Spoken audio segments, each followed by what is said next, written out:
तो मेरी भी बात सुन लो आप भाई। मेवात 5 सीट दे देना, मैं आपको कह के जा रहा हूं कांग्रेस की सरकार मैं बना दूंगा। मंजूर है? मंजूर है? मैं तो सिर्फ 1-2 सवाल पूछूंगा आपसे भाई, और सही जवाब देना मेरे को। 9 साल हुए हैं बीजेपी की सरकार को हरियाणा में और केंद्र में, और यहां बीजेपी जेजेपी की सरकार चल रही है। अब आप ये बताओ 9 साल में मेवात में कोई काम हुआ?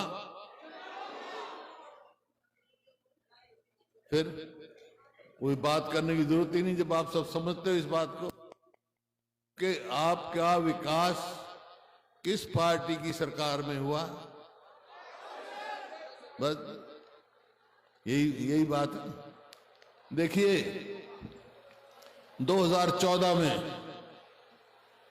हमारी सरकार गई और बीजेपी की सरकार आई।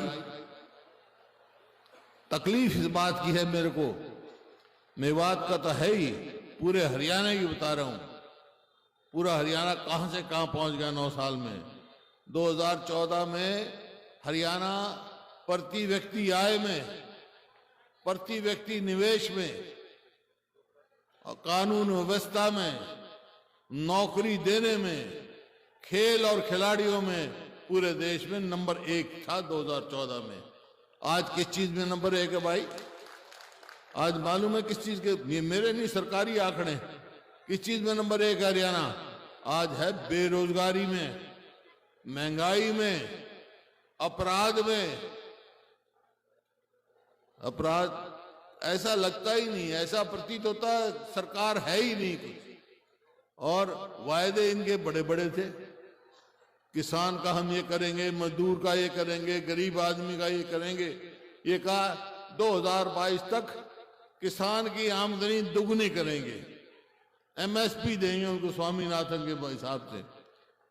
तो भाई आमदनी तो दुगनी हुई नहीं किसान की, या हो गई? किसी की हो गई दुगनी आमदनी? आमदनी तो दुगनी नहीं हुई, लेकिन लागत दुगनी हो गई।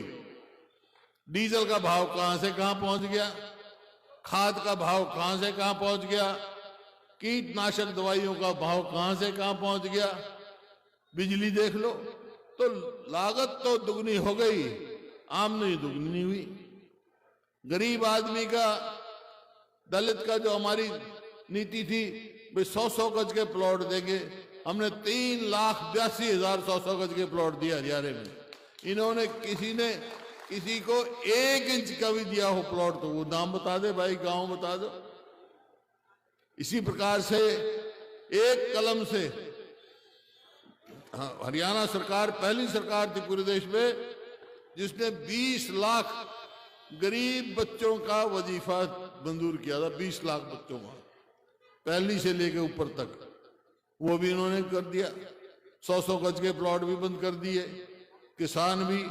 तो कोई भी वर्ग, कोई भी जमात इनसे खुश नहीं है, किसी का किया ही नहीं।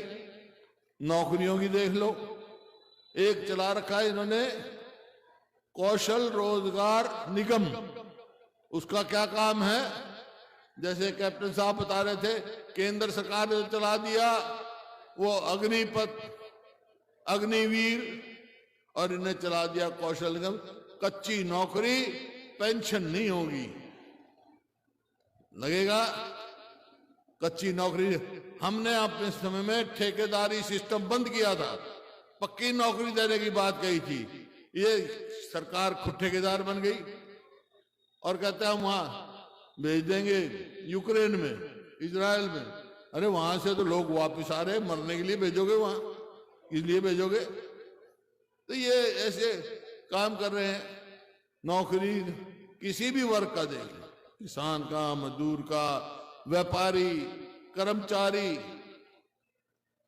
शहरी हो, ग्रामीण हो, कोई भी हो, ऐसा हरियाणा बना दिया, ऐसे हालात कर दिए कि अस्पताल में जाओ तो डॉक्टर नहीं, स्कूल में जाओ तो मास्टर नहीं, दफ्तर में जाओ तो सरकारी कर्मचारी नहीं, खाली पड़े हैं। 2 लाख पक्की नौकरी आज हरियाणा में जो स्वीकृत की हुई है वो खाली पड़ी है, नौकरी देके दी। बार बार हम लगा रहे, आप लिस्ट देखो, बाहर के लगते हैं, हरियाणा के बच्चे नहीं लगते। दी थी कांग्रेस को, अब के 5 देंगे, यही कहा है ना। तो मेरी भी बात सुन लो आप भाई, मेवात 5 सीट दे देना, मैं आपको कह के जा रहा हूं कांग्रेस की सरकार मैं बना दूंगा। मंजूर है? मंजूर है? लड़ने तैयार है? हाथ खड़े करके बताओ मंजूर है? बहुत बहुत धन्यवाद। जय हिंद।